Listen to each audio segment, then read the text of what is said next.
Hello दोस्तों, नमस्कार। राधे राधे। कैसे हैं आप सब लोग? छठ पूजा की हार्दिक शुभकामनाएं। 20 तारीख को सुबह सूर्य को अर्घ दिया जाएगा पानी में खड़े होके, और उसी दिन पूजा का समापन होगा। आज से पूजा शुरू हो गई है। 28 तारीख से 4 दिन की पूजा होती है, और सभी लोग इसको पूजा को करते हैं। और छठ मैया सबकी रक्षा करती है, सबको आशीर्वाद प्रदान करती हैं। तो हमने सोचा चलो छठ पूजा के बारे में थोड़ा आपसे बात कर ली जाए। वैसे यूपी में, बिहार में और नेपाल में, ये सब जगह, कई जगह छठ पूजा मनाई जाती है। छठ पूजा का बहुत बड़ा महत्व है। छठ मैया हैं तो सबके पुत्रों की, उनके सौभाग्य की रक्षा करती हैं। इनका नाम प्रियव्रत राजा था, और उनकी बीवी का नाम, पत्नी का नाम उनका मालिनी था। तो उनके शादी के कई वर्षों बाद तक उनको कोई संतान नहीं हुई। तो उन्होंने ऋषि से पूछा कि हमारे कोई संतान नहीं हुई, इसलिए हम बहुत दुखी हैं, तो हमें क्या करना चाहिए। तो ऋषि ने पुत्र प्राप्ति के लिए यज्ञ करवाया। तो उनके एक पुत्र हुआ, पर जब उनके पुत्र हुआ तो पुत्र मरा हुआ पैदा हुआ। तो राजा को ऐसे लगा कि उनको आत्महत्या कर लेनी चाहिए। एक तो इतने दिन बाद उनके पुत्र पैदा हुआ था, और इतनी तकलीफ हुई कि उन्होंने सोचा कि हम आत्महत्या कर लेते। जब वो आत्महत्या करने गए तो उनके सामने एक देवी प्रकट हुई। तो देवी प्रकट हुई तो उन्होंने कहा कि राजा, तुम ऐसा नहीं कर सकते। तो राजा ने कहा कि क्यों नहीं कर सकते हम ऐसा? हम बहुत दुखी हैं, हमने इतना सब कुछ किया और हमारे पुत्र हुआ और पुत्र मेरा पैदा हुआ। तो उन्होंने कहा कि नहीं, हम छठी देवी हैं, हम छठ देवी हैं। जो प्रकृति में, वैसे नवदुर्गा में जब नवरात्रि आती है तो कात्यायनी देवी को ही छठी माता कहते हैं, क्योंकि वो 6 दिन बाद आती है। कात्यायनी देवी पूजा होती है, तो छठी माता है। तो उन्होंने कहा कि तुम परेशान ना हो और तुम्हारा पुत्र जिंदा हो जाएगा। तो राजा का पुत्र 6 दिन बाद जिंदा हो गया। तो राजा ने उसी दिन से छठी मैया की पूजा शुरू कर दी। राजा ने की, फिर प्रजा ने की, फिर और सारे लोगों ने की। और कहते हैं कि वेद पुराणों में लिखा है कि जब पांडव सारा जुए में अपना सब कुछ हार गए थे, राजपाट सब कुछ हार गए थे, तो सबसे पहले द्रौपदी ने पूजा की थी छठी मैया की। क्योंकि छठी मैया की पूजा सूर्य भगवान को साक्षी मान के की जाती है। सूर्य भगवान की पूजा, सूर्य भगवान हम सब लोगों के पिता हैं, और पिता की पूजा तो करना अच्छी बात होती है। पिता का सम्मान करना ने की थी। द्रौपदी ने जब कृष्ण से पूछा कि हम क्या करें, और सब कुछ राजपाट में ये हार गए हैं, हमको भी हार गए हैं, तो अब हम राजपाट वापस कैसे पाएं। तो कृष्ण भगवान ने उनको कहा कि तुम छठी माता की पूजा करो। तो उन्होंने छठी माता की सबसे पहले उन्होंने पूजा की थी, फिर राजा ने की, प्रियव्रत राजा ने की, और रानी ने की, मालिनी ने की। फिर उनके पुत्र हुआ के लिए, तो फिर वहाँ पे उनके बच्चे जाते हैं।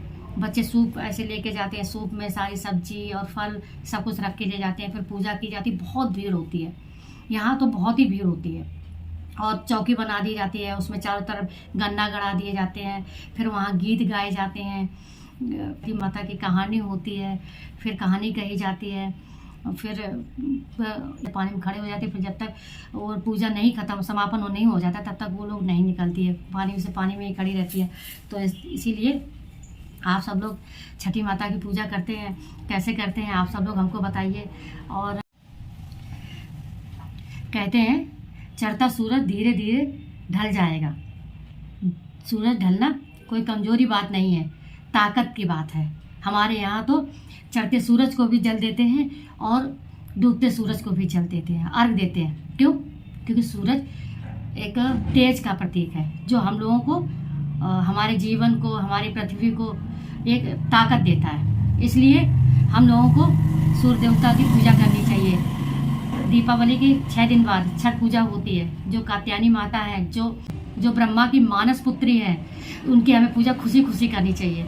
छठ पूजा के दिन आप देखिए, यूपी, बिहार, झारखंड, नेपाल, यहाँ पे सारे लोग, कितने सारे लोग आते हैं। सब लोग पूजा करते हैं, ढलते सूरज को भी प्रणाम करते हैं। क्योंकि हमें सिखाया गया है, हमारी सभ्यता में ये सिखाया गया है कि हमें ढलते सूरज को भी प्रणाम करना चाहिए और उगते सूरज को भी प्रणाम करना चाहिए। क्योंकि ढलता सूरज भी तो हमें ये सांत्वना दे के जाता है, ये हमें एक सबक दे के जाता है कि वो कल फिर उगेगा, और वो अपने वादे के मुताबिक उगता ही उगता है। इसलिए हमें चढ़ते सूरज की और ढलते सूरज की दोनों की पूजा करनी चाहिए।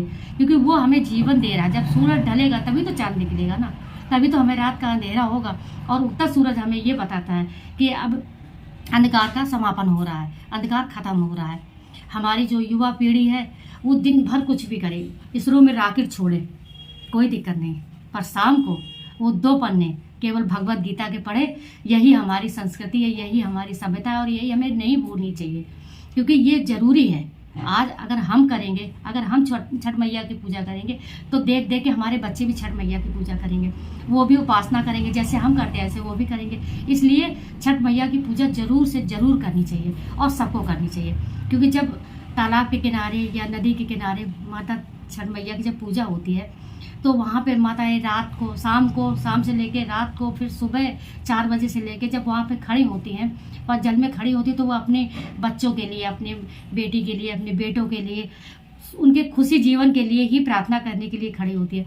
इसलिए हमें इस पर्व का मतलब छठ मैया की पूजा का थे ना, तो वैसे तो वो सूर्यपुत्र थे और वो सूर्य की पूजा करते थे क्योंकि सूर्य उनके पिता थे। तो जब महाराज कर्ण पूजा करते थे उनकी सूर्य की, तो वो उनको पिता समझ के और भगवान समझ के दोनों पूजा करते थे। सूरज कोई वो चीज़ नहीं है जिसको हम फूंक मारते और वो बुझ जाए।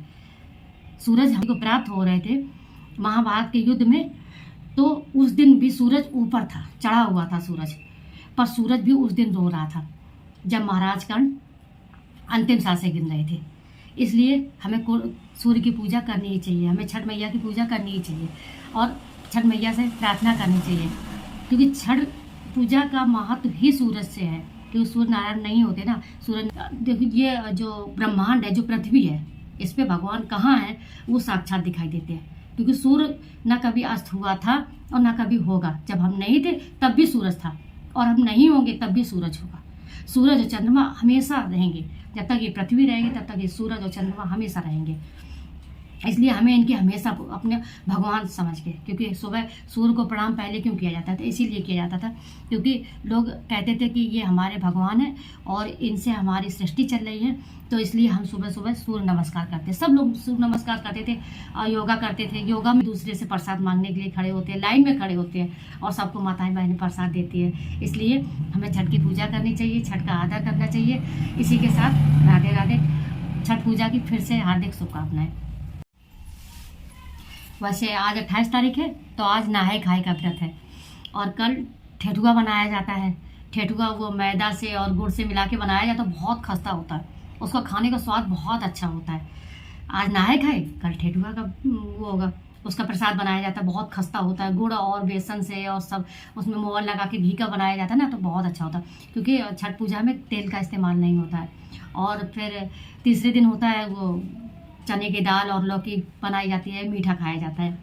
और फिर उसके बाद में व्रत के लिए सब लोग तैयार हो जाते हैं। फिर लोग जाके नए कपड़े पहनते हैं, नए साड़ी पहन के शाम को खड़े होते हैं, नए माताएं बहनें नई साड़ी पहन के शाम को खड़े होते हैं, फिर सुबह खड़े होते हैं, फिर उनके जो बड़े बुजुर्ग हैं वो उनको आशीर्वाद देते हैं। इसलिए रहती है तो निर्जला व्रत रहती हैं, एक बूंद पानी के नहीं पीती हैं और सिर्फ अपनी बेटियों के लिए, अपने परिवार के लिए, अपने देश के लिए इतना सब कुछ करती है। निर्जला व्रत रहती है और जल में खड़े होकर बिल्कुल एक बूंद पानी नहीं पीती हैं। इसलिए हमें इन सब लोग छठ मैया का पूजा करना चाहिए, आदर करना चाहिए। हम तो कहते हैं कि हर इंसान को पूजा पाठ करनी चाहिए, क्योंकि जो सूरज हमको दे रहा है ना, उसके बदले में हम उससे कुछ दे तो नहीं रहे ना, पर हम श्रद्धा भाव से उसे प्रणाम तो कर सकते हैं ना, सूर्य नमस्कार तो कर सकते हैं। सुबह उठ के सबसे पहले नदी किनारे छठ मैया की एक विशेषता है कि छठ बेदी बनाई जाती है नदी के किनारे, और उसमें वो जो गन्ना होता है ना, गन्ना का रस के, वो गन्ना का रस जो हम लोग चूसते हैं, उसके गन्ना के 4 वो लगाए जाते हैं और बेदी पे ही पूजा की जाती है। छठ मैया की कोई मूर्ति नहीं, कोई प्रतिमा नहीं, इसी के बना के वहीं पे बना लेते हैं वो लोग, और वहीं उसी से वो लोग कैसा इतना अच्छा लगता है कि इंद्र के 56 भोग खत्म, कोई नहीं खाना चाहता है। इंद्र के 56 भोग के आगे, उस प्रसाद के आगे 56 भोग फेल है। अगर हमारा ये वीडियो आपको पसंद आया हो तो लाइक कीजिए, सब्सक्राइब कीजिए और कमेंट कीजिए और शेयर जरूर कीजिए।